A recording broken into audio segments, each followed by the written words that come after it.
नमस्कार दोस्तों, स्वागत है आप सभी का आपके भाई के चैनल में। दोस्तों, इस वीडियो में मल्टीपल स्टॉक को कवर करेंगे। इनके रिलेटेड काफ़ी ज़्यादा इंपॉर्टेंट न्यूज़ अपडेट देखने को मिल रही है मार्केट बंद होने के बाद। तो चलिए आज की वीडियो को हम लोग स्टार्ट कर लेते हैं बिना टाइम वेस्ट किए हुए।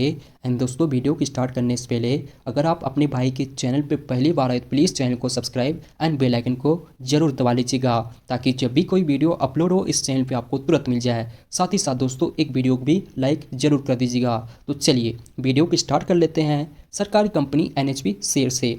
परसों के दिन एनएचपी कंपनी ने एक बड़ी खुशखबरी दी थी। कंपनी का कहना था कि उनको second on account grace payment मिली है 250 करोड़ रुपये, अगर बात करें तो मेगा इंश्योरेंस पॉलिसी के तहत। एंड देखा गया यह पेमेंट कंपनी को टिस्टा भी पावर स्टेशन में जो लॉस हुई थी बाढ़ आने की वजह से, तो इसकी वजह से कंपनी ने जो इंश्योरेंस क्लेम की एंड वहाँ पे कंपनी को देखा गया 250 करोड़ रुपये हासिल हुई। तो देखा गया कंपनी को 250 करोड़ रुपये मिली, मतलब कंपनी को पैसा आई है, तो ऑफकोर्स कंपनी के लिए एक अच्छी खबर है। तो इसी वजह से कल के दिन की बात करें, कंपनी की ओपनिंग अच्छी हो गई थी, 83 रुपया 40 पैसा।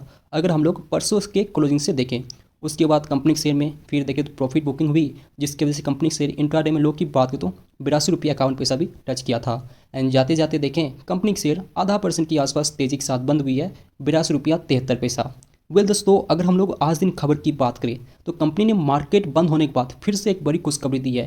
कंपनी का कहना है कि उनको एमसीए यानी कि मिनिस्ट्री ऑफ कॉर्पोरेट अफेयर की तरफ से मंजूरी मिल गई है मर्जर के लिए। अगर बात करें तो लैंको टिस्टा हाइड्रो पावर के साथ, जैसे कि आप यहाँ पे देख ही सकते हो, NHP announce that it has receive यानी कि प्राप्त हुई मंजूरी from ministry of corporate affair की तरफ से फॉर मर्जर के लिए Lanco Teesta hydro power with itself. तो देखा गया ये खबर मार्केट बंद होने के बाद आई है।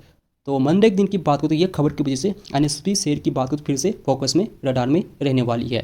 ओके, आगे चलते हैं। सेकंड कंपनी की बात करें, रेल विकास निगम। इनको देखा गया लगातार ऑर्डर मिलती रहती है। 2 दिन पहले ही कंपनी को 2 ऑर्डर मिला था लगभग 605 करोड़ के आसपास की, तो इसकी वजह से कंपनी के शेयर में तेज़ी भी देखने को मिली थी। एंड अगर हम लोग कंपनी की रिटर्न की बात करें तो 5 दिन में कंपनी से 2.5% भाग चुका है। देन 1 महीने की बात करें तो ऑफकोर्स निगेटिव का ही रिटर्न दिया होगा, क्योंकि देखा गया बीते 3-4 महीने की बात करें तो डिफेंस सेक्टर में, रेलवे सेक्टर में काफ़ी ज़्यादा बिकवाली देखने को मिला था। जैसे कि आप देख ही सकते हो, 6 महीने की बात करें जो भागा तो वो सब खत्म हो गया है। लेकिन अगर हम लोग बीते 1 साल की बात करें तो अच्छा खासा रिटर्न दे चुका है। एंड 5 साल की बात करें तो यहाँ पर भी कंपनी के शेयर काफ़ी अच्छा, कंपनी की शेयर होल्डर को मालामाल किया है। वैसे दोस्तों, अगर हम लोग आज इनकी बात करें, कंपनी ने एक बड़ी खुशखबरी दी है। कंपनी का कहना है कि उन्होंने विशाखा पोर्ट अथॉरिटी के साथ एक एमओयू यानी कि मेमोरेंडम ऑफ अंडरस्टैंडिंग, या आप कह सकते हो हाथ मिलाई या पार्टनरशिप की है, अगर बात करें तो कार्गो इवैक्यूएशन के लिए। एंड देखा गया ये खबर दोस्तों कंपनी ने मार्केट बंद होने के बाद दी है। तो ये खबर की वजह से मंडे की कंपनी शेयर काफ़ी ज़्यादा फोकस में, रडार में रहने वाली है, ये तो हम लोग कह सकते हैं। एंड दोस्तों सामने देखें बजट भी है, तो इसके वजह से भी रेलवे सेक्टर, डिफेंस सेक्टर की कंपनी के शेयर की बात करें फोकस में रहती है। एंड आपने देखा होगा कुछ रेलवे सेक्टर में, कुछ डिफेंस सेक्टर स्टॉक में मोमेंटम आना शुरू भी हो गया। क्यों? क्योंकि जैसे जैसे बजट की नज़दीकियाँ बढ़ रही है वैसे से आपको वहाँ पे मोमेंटम देखने को मिल जाएगी। ओके, आगे चलते हैं। थर्ड शेयर आरएससी की बात करें, ये भी एक सरकारी कंपनी है। कल के दिन की बात करें, कंपनी ने अपने Q3 की झलक दी। एंड देखा गया कंपनी की Q3 की झलक अच्छी देखने को मिल जाती है। लोन डिसबर्सल की बात करें, कंपनी की 18% ग्रोथ होकर अगर हम लोग ईयर बेसिस की बात करें 54,692 करोड़ हो गई है। जबकि पिछले साल दिसंबर क्वार्टर की बात करें, लोन डिसबर्सल 46,358 करोड़ की हुआ करती थी। एंड सबसे अच्छी बात क्या है, यहाँ पे देखा गया तो रिन्यूएबल एनर्जी सेक्टर में 58% की ग्रोथ हुई है। अगर हम लोग ईयर बेसिस की बात करें, इस बार कंपनी ने 6,314 करोड़ की लोन डिसबर्स की है। एंड जबकि पिछले साल दिसंबर क्वार्टर की बात करें 3,994 करोड़ की थी। तो देखा गया ओवरऑल कंपनी की Q3 की झलक अच्छी आई। तो इसकी वजह से एमके की बात करें तो आरएससी को लेकर काफ़ी ज़्यादा बुलिश नजर आ रही है। एमको को लग रहा है कि कंपनी का शेयर आगे चल के 25% की अपसाइड यानी कि तेज़ी दिखा सकता है। एंड यहाँ पे देखा गया एमके ने बाय का रेटिंग दिया। एंड टारगेट प्राइस की बात करें तो 650 रुपये, यानी कि 25% की यहाँ से देखें तो इनको नज़र आ रही कि आगे भाग सकता है। बाकी दोस्तों यहाँ पे देखा गया ब्रोकरेज कह रहा है, तो ये नहीं अब इसके बाद पे खरीद लेना, क्योंकि दोस्तों यहाँ पे देखा गया दोस्तों ये मार्केट है, ब्रोकरेज सच भी होता है, कभी कभी गलत भी हो जाता है। ठीक है, इसलिए दोस्तों आप प्लीज़ विजिलेंस पे ध्यान दीजिए, कंपनी की नंबर कैसी आ रही है उस पर ध्यान दीजिए। ठीक है दोस्तों, ओके आगे चलते हैं। सुजनोन एनर्जी की बात करें, कंपनी को रिसेंटली टैक्स पेनल्टी भरने के मामले में बहुत बड़ी राहत मिली थी। चाहे 87 करोड़ की टैक्स की बात हो या 173 करोड़ की टैक्स पेनल्टी की बात हो। आपको बताएंगे दोस्तों, national faceless penalty centre income tax department की तरफ से कंपनी के ऊपर 2 पेनल्टी यानी कि जुर्माना लगाया गया था। एक तो 173 करोड़ के आसपास की एंड दूसरा 88 करोड़ के आसपास की मान लीजिए, जिसमें देखा गया सुजनो एनर्जी कंपनी ने 173 करोड़ की पेनल्टी भर भी दिया था जब कंपनी को नेशनल फेसलेस पेनल्टी सेंटर की तरफ से नोटिस मिला था। एंड बात करिए कब मिली थी, अप्रैल मार्च के आसपास।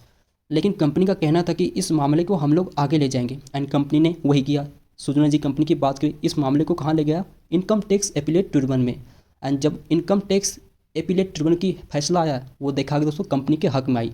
तो जो कंपनी ने 173 करोड़ की जुर्माना भरा था उसको फिर से कंपनी को वापस मिली, यानी कि इनकम टैक्स रिफंड मिल गई। एंड दूसरा जो ये पेनल्टी लगाई गई थी 87 करोड़ की आसपास की, इसको भी ITAT ने कैंसिल कर दिया। तो देखा गया कंपनी को 2 टैक्स पेनल्टी भरने के मामले में बहुत बड़ी राहत मिली। तो इसी वजह से देखे कंपनी शेयर में तेजी भी देखने को मिला था। लेकिन दोस्तों आज दिन की बात करें तो सुजनो जी को फिर से एक टैक्स पेनल्टी भरने के मामले में नोटिस मिला है। अगर बात करें तो अहमदाबाद की इनकम टैक्स डिपार्टमेंट की तरफ से, एंड ये बात करें तो वित्त वर्ष 2017 के लिए 1 करोड़ का टैक्स नोटिस मिला है, ये कंपनी का कहना है। कंपनी ने एक्सेल फाइलिंग में जो जानकारी दी है उसके मुताबिक ये नोटिस वित्त वर्ष 16-17 में एम्प्लॉइज़ के PF ESI कॉन्ट्रीब्यूशन से जुड़े लेट पेमेंट्स के डिसअलाउंस पर लगे जुर्माना से संबंधित है। कंपनी की योजना है कि इस पेनल्टी के खिलाफ याचिका दायर करने की है। उसको भरोसा है कि फैसला उसी के पक्ष में आएगी। तो देखा गया दोस्तों कंपनी को अहमदाबाद की इनकम टैक्स डिपार्टमेंट की तरफ से 1 करोड़ की पेनल्टी यानी कि जुर्माना लगाया गया है। लेकिन कंपनी का कहना है कि इसके खिलाफ हम लोग आगे जाएंगे, जैसे कि पिछले जो केस था इसके खिलाफ जो कंपनी आगे ले गया है इसको भी आगे ले जाएगा। तो देख लेते हैं आप कंपनी के पक्ष में आती है या नहीं, वो देखने वाली बात होगी। एंड इसका रिएक्शन कल के दिन परसों के दिन की बात करें, मंडे के दिन की बात करें कैसा होता है वो भी मंडे के दिन ही पता चलेगा। तो ठीक है दोस्तों, जितने भी इंपॉर्टेंट चीज़ थी आपके भाई ने यहाँ पे कवर कर लिया है। अगर भाई को मैंने थोड़ी सी भी अच्छी लगी हो प्लीज़ दोस्तों एक वीडियो को लाइक एंड चैनल को जरूर सब्सक्राइब कर लीजिएगा। मिलते हैं नेक्स्ट वीडियो में, तब तक के लिए have a good investment and trading.